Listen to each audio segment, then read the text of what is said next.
1988 was a year that the United States was waking up to the news of global warming. There was clear scientific consensus and a strong call to action for reducing greenhouse emissions.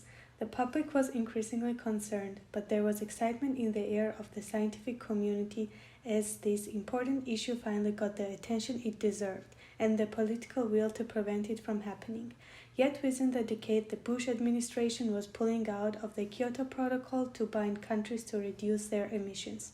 What happened within this period that caused both public opinion and the White House's response to be so different? The answer was that at least in part, the oil and gas industry and the leader of it was ExxonMobil. As ExxonMobil's internal documents show, since 1970s the company has carried out deliberate campaign to mislead the public about the seriousness of climate change and its impact on the planet, which helped Exxon, along with other big oil companies, to continue their processes without interruptions, worsening the climate change. The consequences of climate change, such as rising temperatures and sea levels, severe weather changes, and natural disasters, have had a significant impact on societies and ecosystems around the world.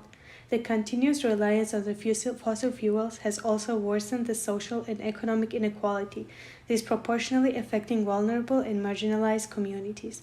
Overall, in this podcast, we will explain how ExxonMobil's actions to deny the fossil fuels' impact on climate change rupture, as it demonstrates how prioritizing profits over health and well-being of planet by ExxonMobil and other fossil fuel companies contributed to a global crisis that will have long-lasting impact on future generations.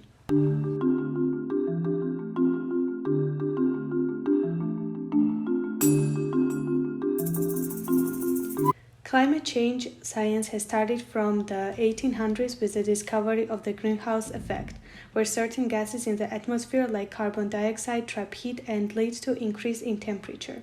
However, the link between climate change and anthropogenic activities was only established in the mid-1900s, with increasing conviction due to systematic improvements in measurements of CO2 and climate models. As early as 1956, Lyndon Johnson, then President of the United States, had mentioned it to the Congress.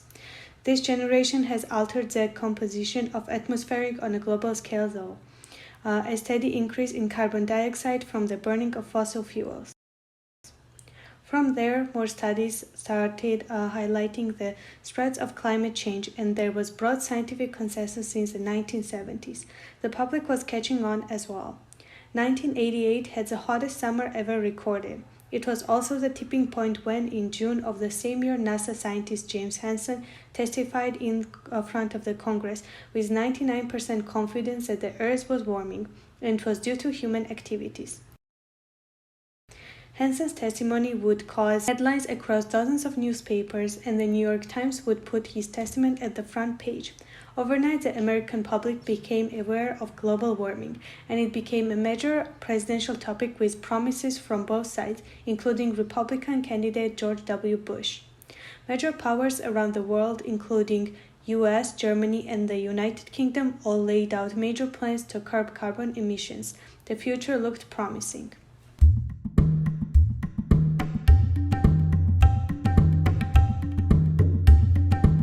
This was not new to the fossil fuel industry. ExxonMobil, then two separate companies, Exxon and Mobil, had already started conducting research on the potential impact of fossil fuel production and emission on the environment and climate way before this moment. The internal documents show that the company scientists were among the first to recognize that the carbon dioxide emissions from burning fossil fuels would most likely cause global warming. The 1983 Mobil Memo on Environmental and Toxicology Issues state the following: the magnitude and timing of carbon dioxide greenhouse effect could be closely tied to future energy consumptions, with particular focus on coal and synfuel. Additionally, the recent investigation from Inside Climate News showed that Exxon was aware of climate change in 1977, 11 years before the public became aware of the issue. Based on the report, in July 1977, Exxon's then senior scientist James Black warned the company's executive about Exxon's effect on climate change. There is a general scientific agreement that the most likely manner in which mankind is influencing the global climate is through carbon dioxide release from the burning of fossil fuel. Meanwhile, its in-house scientists were also producing climate models with remarkable accuracy. Recent research showed that Exxon's 1982 global warming projection was on par with academic and government projections, and their uncertainty levels were similar to independent models. As you can see, the red and the blue lines are the observed atmospheric CO2 concentration and temperature change since Exxon produced its prediction, and the gray line are the predictions made by Exxon scientists, which has proven to be remarkably similar to what we have observed. Further, executives were well aware of the problem and were capable of understanding consequence when the profits was on the line. In 1983, while Exxon's executive was considering the development of the natural gas field of Indonesia, they were warned that the project would raise environmental questions concerning the greenhouse effect of CO2. Exxon carried out the negotiation process anyway. Meanwhile, it cuts its budget for climate research from $900,000 to $150,000, effectively ending its research program. This evidence showed that ExxonMobil was one of the first entities to identify the potential impact of carbon dioxide emissions from burning fossil fuels on the environment. Yet, instead of acting on this information, the company chose to suppress their own in-house scientists. As the public was getting more aware of the issue, however, Exxon would change its strategy, launching a multi-million-dollar disinformation and lobbying campaign that would span the next 30 years of its history. As the world woke up to the importance of global warming, Exxon executives were preparing their response. It could be summed up in 3 words: emphasize the uncertainty. In an internal memo from August 1988, the Exxon position was laid out. While internally, it admitted the principal greenhouse gas are byproduct of fossil fuel combustion, Exxon would take a balanced scientific approach, which in actuality was to discredit scientific narratives. In the next decade, its effort was two-pronged: fund scientific research that would raise uncertainty in the climate models and broadcast this research to the public to sow doubts. This was a handbook that was passed on from the tobacco industries on second-hand smoking and of the CFC industry linked to the ozone layer. Yet, while the previous example will ultimately triumph by scientific consensus, this time the narrative succeeds. The first prong, funding scientific research, was done primarily through the George C. Marshall Institute, a conservative think tank with ties to the oil industry. In 1991, the institute published the paper, Global Warming, What Does the Science Tell Us?, to dispute the historical increase in CO2, blaming it on solar activity. Yet, they had cherry-picked the data using the same source by Hansen's team, the scientists that testified in Congress, but removed the diagrams that did not fit their finding. In Hansen's research, the model used all 3 known causes of temperature change, carbon dioxide, volcano ashes, and the sun, to produce a reliable prediction. However, J-Shaw et al. Removed the last 5 panels of the picture, showing only the carbon dioxide panel, to suggest that it did not accurately predict the temperature change, never mind the fact that CO2 was the only changing factor since the mid-1970s. This argument would be rejected by the Intergovernmental Panel on Climate Change, but its impact was significant.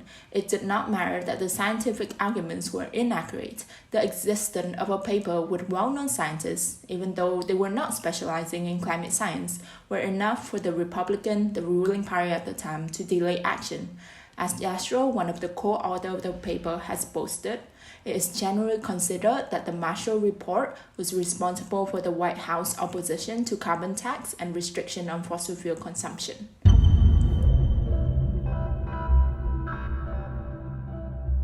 While Marshall Institute was manufacturing controversies, another nonprofit, the Global Climate Coalition, was busy censoring the United Nations' effort on globalizing climate action. GCC was founded by giant oil and utility companies like Shell, Texaco, now part of Chevron, PG&E, and Exxon joined in 1992. Internally, the group acknowledged the existence of climate change and its dangers on environmental effects, but it would spend a staggering amount of time and money lobbying to de-emphasize the scientific consensus of this issue. One source estimates that the GCC made more than 63 million in contributions to politicians from 1989 to 1999. From 1994 to 1996, the group spent over 30% of its expenditure on the IPCC Tracker Fund, which include nominating people to be authors and contributors, lobbying scientists, and arguing for wider breadth of evidence, even if they come from shaky grounds. In a meeting minute, the GCC noted that this suggestion of unconvincing evidence was accepted almost in its entirety due to extensive lobbying and assistance from several countries. And it worked. The 1990s was the decade when science became increasingly clearer, but its message got more muddled. While Hansen was notifying Congress with 99% certainty of the effects of the climate change in 1988, the IPCC was concluding in a summary to policymakers section, there are still many uncertainties in 1995. Never mind the fact that by the time, scientists had discovered the irreversible tipping points could happen at 1.5 to 2 degrees of warming, much closer than the previous estimates of 5 degrees. The report gave ammunition to anyone who wanted delayed climate action, just as Big Oil wanted. It was not enough to sow doubt and uncertainty in the scientific community. ExxonMobil also emphasized this uncertainty in the public eye. It would create the narrative still used until this day, that the climate science is uncertain, but taking actions would cost America its economic future. Between 1972 and 2001, the company would put out editorial-style advertisement or advertorials every Thursday in the New York Times. These opinion pieces could bypass the rigorous peer review process and sow doubts to millions of people who were reading the articles at the time, regardless of the scientific consensus. Tran and Orekes 2017 had shown that while Exxon acknowledged that climate change is real and human caused in 80% of its internal documents, 81% of its advertorials expressed doubt. Instead, it amplified the message to concerned citizens: don't risk our economic future. Further, the industry exploited the media bias to balance stories by presenting both sides to further their interests. Often, news reports on climate change would use a pro and cons model where extreme views are contrasted. This is despite the fact that the scientific community has continuously verified one position, while the other is primarily driven by speculation.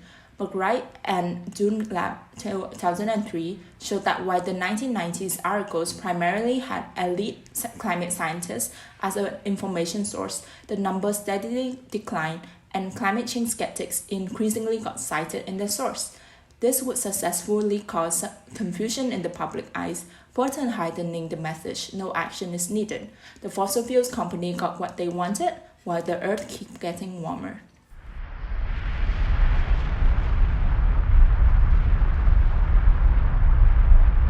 It would be incomplete to talk about climate change deniers without mentioning the Republican Party's interest and involvement. As mentioned above, Marshall Institute was a conservative think tank, and its inaccurate climate paper would become the shield that the Bush administration used against climate action. After the progressive movements of a welfare state in the 1960s, conservatives started creating and funding think tanks to promote the neoliberal ideology of the free market. Yet climate change was the antithesis of it all. To solve it would require international cooperation at a historic level, and this was a direct threat to the free market ideology held strongly by the conservative movement. Even though there were arguments that environmentalism was beyond the bipartisan divide, studies has consistently shown that conservatives were less likely to have pro-environmental attitudes, and this divide was even more profound for members of Congress. It is difficult to separate the fossil fuel industry and conservative think tankers, as the two mutually benefited and influenced each other on the climate issues. But it is arguable that the fossil fuel lobbying might not have such a significant impact had the Republican Party not taken over Congress, from holding 41.5% of the Congresses to 52.9% after the 1994 elections. Then President Bush had promised on his campaign trail to counter the greenhouse effect with the White House effect, but its administration would support the do-nothing rhetoric, citing the uncertainty of climate change. In 1996, Congressman Dana Rohrabacher proposed a bill to reduce climate research funding by more than a third, calling it a trendy science program from liberal claptraps. In 1997, the Kyoto Protocol saw the world coming together for the first time in a binding agreement to curb carbon emissions. Yet 3 months before it was finalized, U.S. Senators Robert Byrd and Charles Hagel introduced a resolution blocking its adoption, which would pass 97-0. Meanwhile, Mobil was putting out advertisements in the New York Times and Washington Post that science of climate change is too uncertain to mandate a plan of action.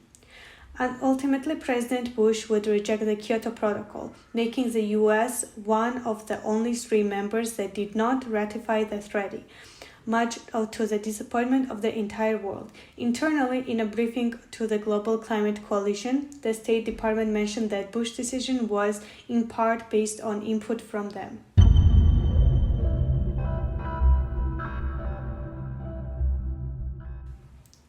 Post-Kyoto Agreement, many of the conservative think tanks, including GCC, were dismantled.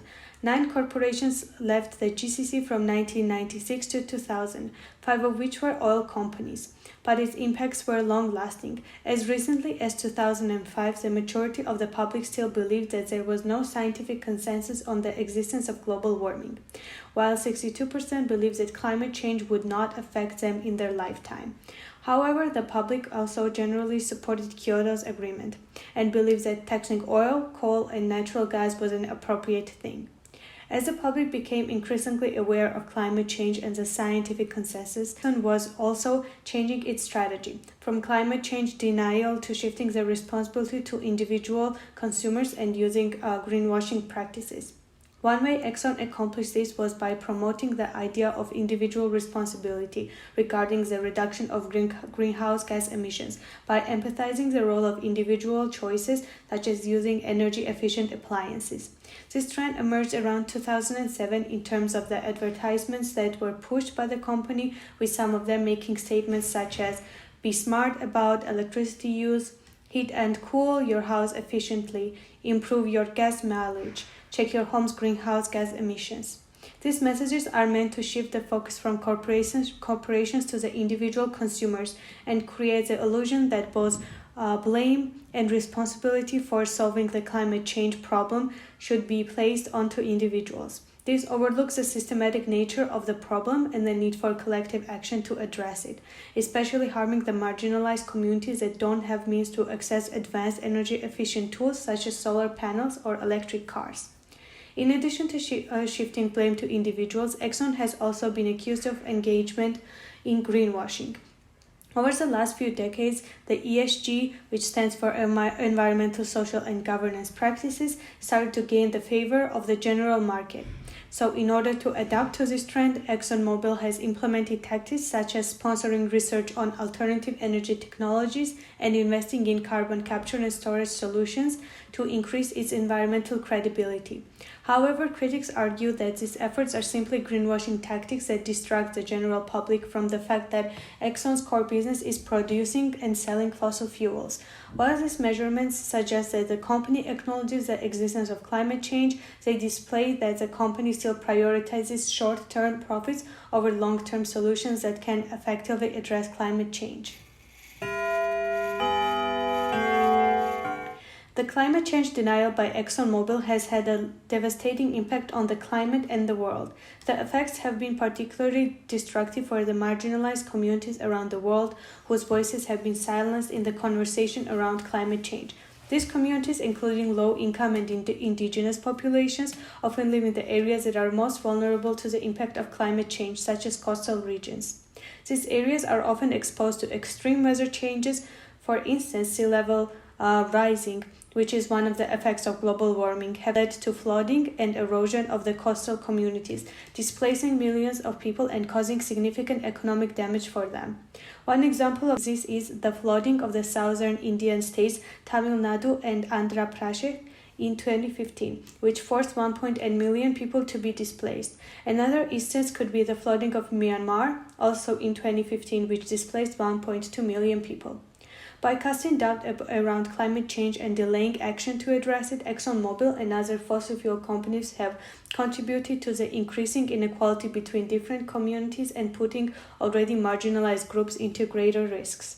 Some of the most common results of climate change include hurricanes, floods, droughts, and tsunamis, which cause widespread damage to infrastructure and livelihood of people, not to mention the lives that could be lost during these natural disasters. In addition to physical impacts discussed above, climate change can also result in significant social and economic disruptions that can also disproportionately harm marginalized communities. For example, change in temperature and rainfall patterns can damage agriculture, which could lead to food insecurity and loss of livelihoods for communities worldwide that are already vulnerable to the low economic living conditions. This potential damage to agriculture can be particularly detrimental to the indigenous communities that rely on agriculture to sustain their lives. The consequences of the climate change discussed above have a large-scale global impact as they can harm millions of people worldwide. By promoting climate change denial and not taking actions to transition their business model from fossil fuels to sustainable energy products, ExxonMobil has contributed to the ongoing destruction of ecosystems and biodiversity, harming numerous communities and animals in different parts of the world. On a governmental level, lobbying against climate change by big oil led to the delays in implementation of effective policies which could address climate change on a global level. This delayed the transition to renewable energy sources, which can significantly reduce greenhouse gas emissions.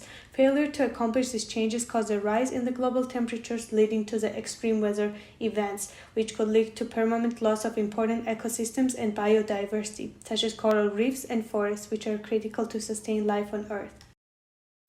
Additionally, the denial of climate change by ExxonMobil and the compliance of government entities to Exxon's anti-climate change lobbying contributed to the growing distrust in both public institutions such as governments and large corporations such as ExxonMobil. This distrust pushed individual citizens into activism, demanding more accountability and transparency from governments and corporations. This prompted the implementation of the intergovernmental policies such as the Paris Agreement in 2015, which aims to tackle climate change by limiting the global temperature rise to below 2 degrees Celsius. However, it will probably take years to actually observe and assess the effectiveness of such measurements in terms of limiting the climate change consequences.